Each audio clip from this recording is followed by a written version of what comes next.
अभी recently case था कि एक क्लाइंट थे, वो हमारे पास आए, उन्होंने कहा कि हमारा जो है सॉर्ट आउट करवा दीजिए एक ठेकेदार से। और उन्होंने कहा कि हमने जो है एक काम करवाया था उनसे, और आज से 2 साल पहले, जिसमें कि ग्राउंड फ्लोर बना के दिया, जिसमें कि जो कि उनका तय होता 1050 स्क्वायर फीट में, और ऊपर के जो फ्लोर थे वो था 850 स्क्वायर फीट में, एंड जो ममटी था वो था 850 स्क्वायर फीट प्लस 200, यानी कि 1050 स्क्वायर फीट में। अब दोस्तों इस प्राइस में वो क्या करके देगा, कैसे करके देगा आज से 2 साल पहले, वो तो देखो आप ही जा सकते हैं, उनको पूरा रेडी करके देना था। अब इसमें क्या देखिए, एग्रीमेंट उसमें कुछ उन्होंने ऐसा कुछ करवाया नहीं, और उन्होंने काम स्टार्ट करवा दिया। बाद में क्या हुआ कि बीच काम में कुछ वो एक्स्ट्रा डिमांड करने लगे, कॉन्ट्रैक्टर ने बोला ये तो था नहीं इंक्लूड उसमें, और फिर जो है उनके बीच में खटपट हुई। अब उनका ये कहना था कि हमने प्राइस, मतलब जो इतना काम है उतने पैसे ऑलरेडी दे रखे हैं। कॉन्ट्रैक्टर कह रहा था कि मेरे 2-3 लाख रुपए इसमें जो है और एक्स्ट्रा निकल रहे हैं। तो अब वो आपस में जो है वो गर्मा गर्मी हो रही थी। तो पूरा सिनेरियो बेसिकली मैं आपको इसलिए बता रहा हूँ, अभी आगे मैं और एक्सप्लेन करता हूँ। वो इसलिए कि आपको भी जो है वो इन सब चीजों से सतर्क रहना चाहिए। सबसे पहले तो आपको क्या क्या चीजें करानी है स्पेसिफिक, वो चीजें मेंशन करनी चाहिए, और उसके बाद ही जो है वो काम करवाना चाहिए। अब इसमें देखिए ये था कि सबसे पहले तो जो सेप्टिक टैंक बनता है वो अलग से होता है, ठीक है। अब क्लाइंट का था कि उन्होंने सेप्टिक टैंक बनवा लिया, उसके पैसे वो अलग से नहीं दे रहे थे, और आज से बात जो तय थी वो थी 2 साल पहले। अब करते करते 2 साल बीत चुके हैं, तो आज जो है वो प्राइस भी जो है अपडेट हो चुके हैं। तो अब उस प्राइस में वो किस तरीके से करेंगे, ये भी एक कंसर्न था। अच्छा, सेकंड एक और बात की होता है कि जैसे 1050 स्क्वायर फीट में उन्होंने काम करके देना था। अब उसमें क्या है कि उनका तय था कि वो आउटर वॉल 90 डालेंगे, उसमें लटक बीम यानी कि नॉर्मल जो बीम्स होते हैं वो डालेंगे। उन्होंने आउटर वाले पोर्शन में तो बीम डाल के दे रखे थे, बीच में कोई बीम नहीं डाल के दे रखा था। अब उसमें क्या है कि कॉन्ट्रैक्टर का ये कहना था कि मेरे को इतने प्राइस ही नहीं मिले कि मैं हर जगह जो वो बीम डाल के चलूं, और मैंने उनको ये बोला कि डेफिनेटली आपको ये चीज बतानी चाहिए थी कि मैं इस प्राइस में जो वो कंप्लीट बीम नहीं डाल के दे सकता, सिर्फ आउटर पार्ट में डाल के दूंगा। अगर क्लाइंट उस चीज को एग्री करता है तो ठीक है, नहीं करता है तो कोई बात नहीं। लेकिन उन्होंने वो भी नहीं बताया था, क्लाइंट को भी टेक्निकल कुछ पता नहीं था। तो क्या है कि कॉन्ट्रैक्टर्स क्या करते, पहले कम रेट में तो काम ले लेंगे, फिर उसके बाद वो चीजों को वहां पे छोटी छोटी चीजों को चोरी करेंगे। क्योंकि देखो सिंपल सी बात यह है कि अगर मान लिया कोई अच्छा कॉन्ट्रैक्टर आपको कोई भी रेट बता रहा है, एक्सपेरिमेंट मैंने 10 रुपए का रेट बताया, एक दूसरा कॉन्ट्रैक्टर आपको 8 रुपए का रेट बता रहा है ना। अब देखिए उनका डेली सुबह से लेकर रात तक का काम है काम करने का। अब आप बहुत खुश हो जाएंगे कि डेफिनेटली आपके जो है वो 2 रुपए यहाँ पे बच गए। एक तरफ 10 वाले से मैंने 8 वाले को काम कर दिया, मैंने इसको बेवकूफ बना दिया, मेरा बहुत बेनिफिट हो गया। लेकिन जब एक्चुअल में जब काम होगा ना, देखिए तो सिंपल सी बात यह है कि कोई भी व्यक्ति जब आपका घर बनाएगा या आपका काम करेगा, वो अपनी जेब से तो बिल्कुल भी आपका नहीं पैसा लगाने वाला, वो आपके ही पैसे को आपके लिए यूज करेगा, प्लस अपना प्रॉफिट मार्जिन भी उसमें ऐड करेगा। अब मेन पॉइंट ये निकल के आती है कि सामने वाले बंदे की नीयत कैसी है। बहुत सारे ऐसे भी काम करने वाले होते हैं, तो वो क्लियरली मना कर देंगे कि इस प्राइस में हमें जो संतुष्टि मिलती है काम करके हम नहीं कर पाएंगे, आप किसी और से करवा लीजिए। और कुछ ऐसे व्यक्ति होते हैं काम के लालच में आपको कम प्राइस में तो यस बोल देंगे, लेकिन ओवरऑल क्या है कि चीजों को या तो एड ऑन करते करते वो प्राइस जो है वो बहुत ज्यादा बढ़ जाएगा एंड तक जाते जाते, या फिर आपको वो क्वालिटी नहीं मिल पाएगी जो की क्वालिटी आपको मिलनी चाहिए, है ना। तो फिर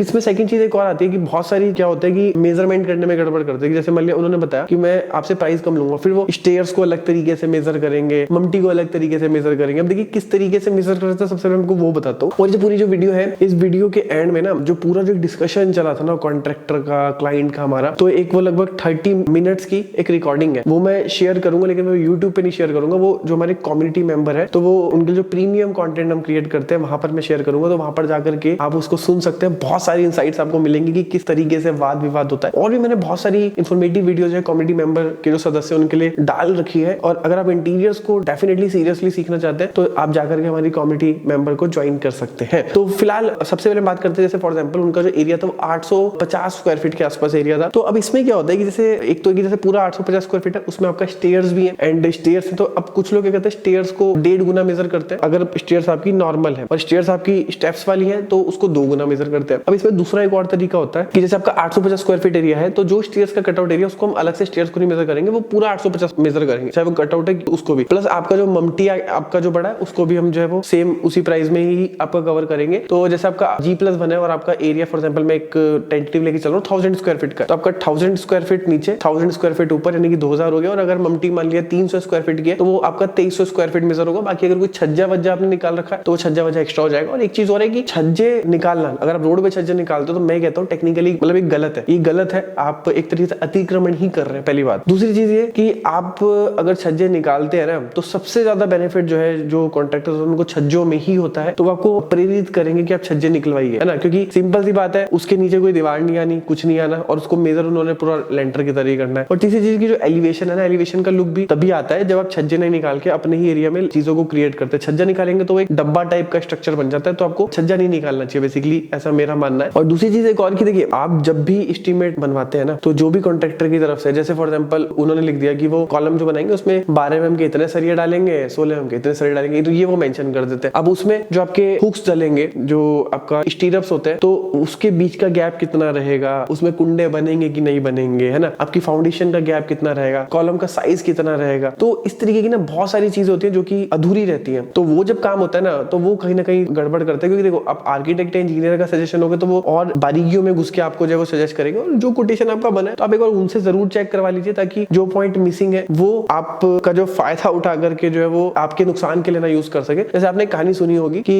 हिरण्यकश्यप था, उसने वरदान मांगा कि मैं ना दिन में मरूं ना रात में मरूं, और फिर उसके बाद जो है ना मैं मानव से मरूं ना मैं दानव से मरूं। तो ओवरऑल इस तरीके से उन्होंने बहुत सारी कंडीशंस रखी थी कि मैं ना मरूं, और बहुत सारी कंडीशन रखी थी। भगवान ने कहा तथास्तु। तो फिर जब उनको मारने की बारी आई ना, तो ऐसी कंडीशन उन्होंने पकड़ी कि ना दिन हो रहा था ना उस समय रात हो रही थी, शाम का टाइम था, और उन्होंने बोला कि ना मैं बाहर मरूं ना अंदर मरूं। तो जो दरवाजा था उसके बीच में वो मर रहे थे, तो वहां पे रख के जब नरसिंह भगवान जी ने उनका सीना फाड़ा। तो ओवरऑल क्या है कि देखो यही है कि आप जितने पॉइंट्स को ज्यादा से ज्यादा ओपन करोगे तो ज्यादा बढ़िया रहेगा। जैसे मैं बताऊं, अब एक पॉइंट था, जैसे कि लाइक जो मैं इन्हीं का केस बता रहा हूँ, कि इसमें क्या था कि जो कॉन्ट्रैक्टर था उन्होंने मेंशन करा था कि मैं हैवेल्स का या फिर पैनासोनिक का स्विच लगा के दूंगा, है ना। अब उनकी तरफ से जब मैंने सुनी तो कॉन्ट्रैक्टर ने बोला कि यार इन्होंने तो हैवेल्स का 38 रुपीज का स्विच जो है वो लगा दिया और लगाना था 19 रुपए का। तो मैंने उनको ये बोला कि देखो आपने फिर ब्रांड नहीं मेंशन करना है। देखो ब्रांड उसमें आपको ये मेंशन करना चाहिए जो कोटेशन है कि मैं 18 रुपए 20 रुपए का स्विच लगा करके दूंगा। अब वो ब्रांड चाहे कोई भी ले आओ। तो इस तरीके से कैपिंग लगानी जो है वो जरूरी होती है। जो भी चीजें वो सारी ओपन होनी जरूरी होती है, क्योंकि ये चीजें स्टार्टिंग में ओपन हो जाए तो ज्यादा बढ़िया रहती है, और